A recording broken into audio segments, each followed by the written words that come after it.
Genesis chapter 7. Yahweh said to Noah, "Go aboard the ark, you and all your household, for you alone of your contemporaries do I see before me as an upright man. Of every clean animal you must take 7 pairs, a male and its female. Of the unclean animals you must take 1 pair, a male and its female. And of the birds of heaven 7 pairs, a male and its female, to preserve their species throughout the earth. For in 7 days' time I shall make it rain on earth for 40 days and 40 nights. And I shall wipe every creature I have made off the face of the earth." Noah did exactly as Yahweh commanded him. Noah was 600 years old when the flood came. The waters over the earth. Noah with his sons, his wife, and his sons' wives boarded the ark to escape the waters of the flood. Of the clean animals and the animals that are not clean, of the birds, and all that creeps along the ground, 1 pair boarded the ark with Noah, 1 male and 1 female, as God has commanded Noah. 7 days later the waters of the flood appeared on earth. In the 600th year of Noah's life, in the 2nd month, and on the 17th day of the month, that very day all the springs of the great deep burst through, and the sluices of heaven opened. And heavy rain fell on earth for 40 days and 40 nights. That very day Noah and his sons, Shem, Ham, and Japheth, boarded the ark, with Noah's wife and the 3 wives of his sons, and with them every species of wild animal, every species of cattle, every species of creeping things that creep along the ground, every species of bird, everything that flies, everything with wings. 1 pair of all that was alive and had the breath of life boarded the ark with Noah. And those that went aboard were a male and female of all that was alive, as God had commanded him. Then Yahweh shut him in.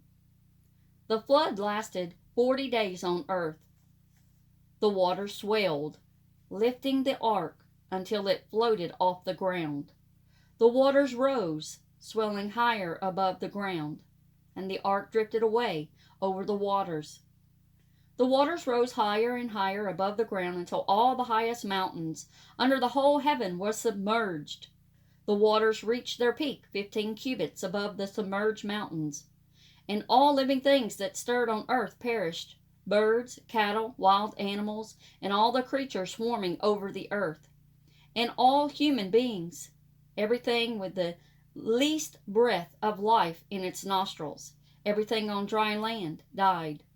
Every living thing on the face of the earth was wiped out, people, animals, creeping things, and birds. They were wiped off the earth, and only Noah was left, and those with him in the ark. The waters maintained their level on earth for 150 days. Chapter 8 of Genesis. But God had Noah in mind, and all the wild animals and all the cattle that were with him in the ark. God sent a wind across the earth, and the waters began to subside. The springs of the deep and the sluices of heaven were stopped up, and the heavy rain from heaven was held back. Little by little the waters ebbed from the earth. After 150 days the waters fell. And in the 7th month, on the 7th day of the month, the ark came to rest on the mountains of Ararat. The waters gradually fell until the 10th month, when on the 1st day of the 10th month the mountain tops appeared. At the end of 40 days Noah opened the window he had made in the ark and released a raven, which flew back and forth as it waited for the waters to dry up on earth. He then released a dove to see whether the waters were receding from the surface of the earth. But the dove, finding nowhere to perch, returned to him in the ark, for there was water over the whole surface of the earth. Putting out his hand, he took hold of it and brought it back into the ark with him. After waiting 7 more days, he again released the dove from the ark. In the evening the dove came back to him, and there in its beak was a freshly picked olive leaf. So Noah realized that the waters were receding from the earth. After waiting 7 more days, he released the dove, and now it returned to him no more. It was in the 600 and first year of Noah's life, in the first month, and on the first of the month, that the waters began drying out on earth. Noah lifted back the hatch of the ark and looked out. The surface of the ground was dry. In the 7th month, on the 27th day of the month, the earth was dry. Then God said to Noah, "Come out of the ark, you, your wife, your sons, and your sons' wives with you. Bring out all the animals with you, all living things, the birds, the cattle, and all the creeping things that creep along the ground, for them to swarm on earth, for them to breed and multiply on earth." So Noah came out with his sons, his wife, and his sons' wives, and all the wild animals, and all the cattle, all the birds, all the creeping things that creep along the ground came out of the ark, one species after another. Then Noah built an altar to Yahweh, and choosing from all the clean animals and all the clean birds, he presented burnt offerings on the altar. Yahweh smelt the pleasing smell, and said to himself, "Never again will I curse the earth because of human beings, because their heart contrives evil from their infancy. Never again will I strike down every living thing as I have done. As long as the earth endures, seed time and harvest, cold and heat, summer and winter, day and night will never cease." Genesis chapter 9. God blessed Noah and his sons, and said to them, "Breed, multiply, and fill the earth. Be the terror and the dread of all the animals on land, and all the birds of heaven, and of everything that moves on land, and all the fish of the sea. They are placed in your hands. Every living thing that moves will be yours to eat, no less than the foliage of the plants. I give you everything with this exception. You must not eat flesh with life, that is to say, blood in it. And I shall demand account of your lifeblood too. I shall demand it of every animal and of man. Of man as regards his fellow man, I shall demand account for human life. He who sheds the blood of man, by man shall his blood be shed. For in the image of God was man created. Be fruitful then, and multiply. Teem over the earth and subdue it." God spoke as follows to Noah and his sons: "I am now establishing my covenant with you, and with your descendants to come, and with every living creature that was with you, birds, cattle, and every wild animal with you, everything that came out of the ark, every living thing on earth. And I shall maintain my covenant with you, that never again shall all living things be destroyed by the waters of a flood, nor shall there ever again be a flood to devastate the earth. And this," God said, "is the sign of the covenant which I now make between myself and you, and every living creature with you for all ages to come. I now set my bow in the clouds, and it will be the sign of the covenant between me and the earth. When I gather the clouds over the earth, and the bow appears in the clouds, I shall recall the covenant between myself and you and every living creature, in a word, all living things. And never again will the waters become a flood to destroy all living things. When the bow is in the clouds, I shall see it, and call to mind the eternal covenant between God and every living creature on earth, that is, all living things. That God told Noah is the sign of the covenant I have established between myself and all living things on earth." The sons of Noah who came out of the ark were Shem, Ham, and Japheth. Ham being the father of Canaan. These three were Noah's sons, and from these the whole earth was peopled. Noah, a tiller of the soil, was the first to plant the vineyard. He drank some of the wine, and while he was drunk, he lay uncovered in his tent. Ham, father of Canaan, saw his father naked, and told his two brothers outside. Shem and Japheth took a cloak, and they both put it over their shoulders, and walking backwards, covered their father's nakedness.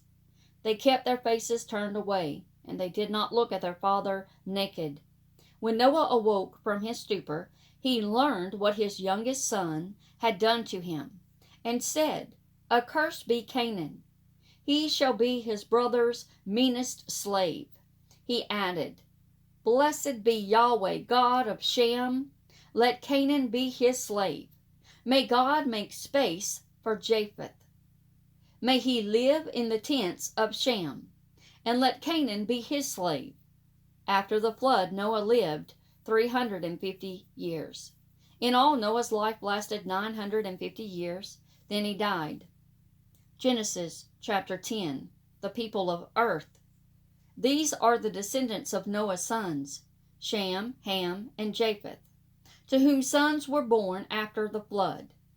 Japheth's sons, Gomer, Magog, the Medes, Javan, Tubal, Meshech, Tyrus. Gomer's sons, Ashkenaz, Riphath,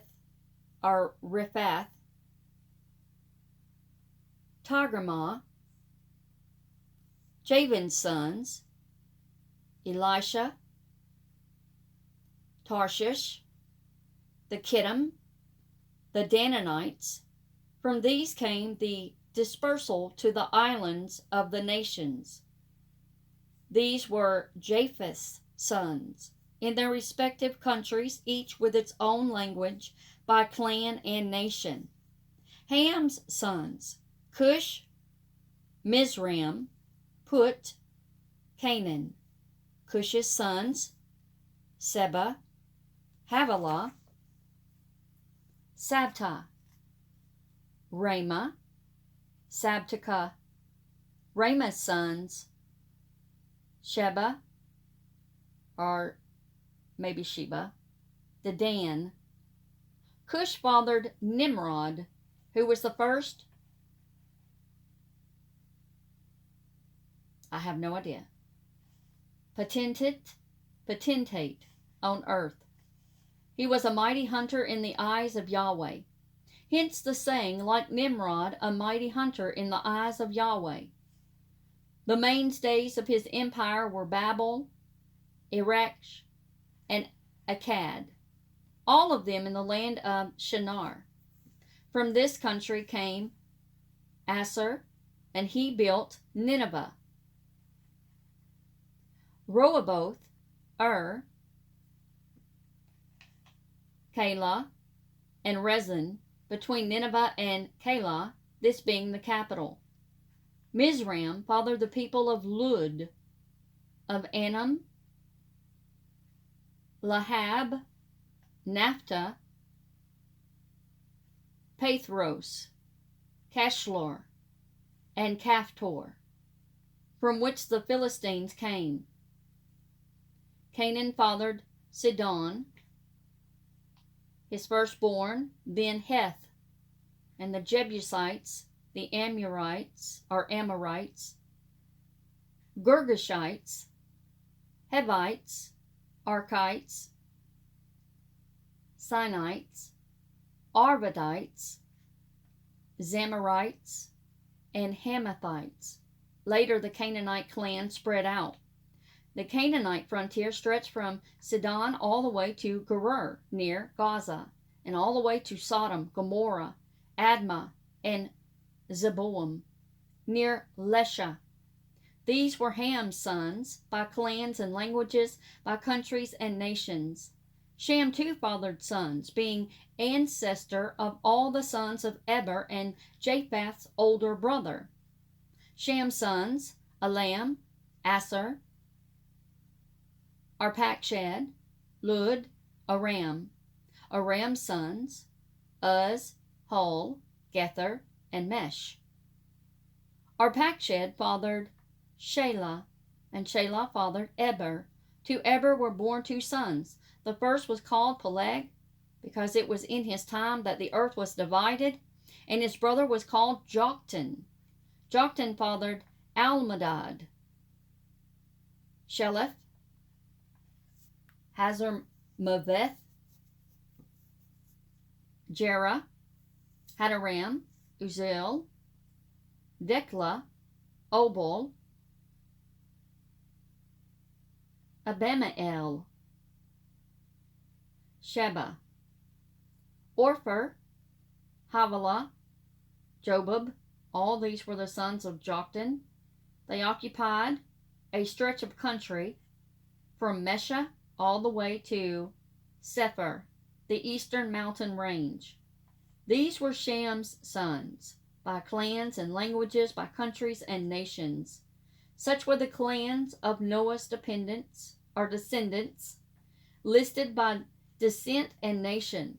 From them other nations branched out on earth after the flood.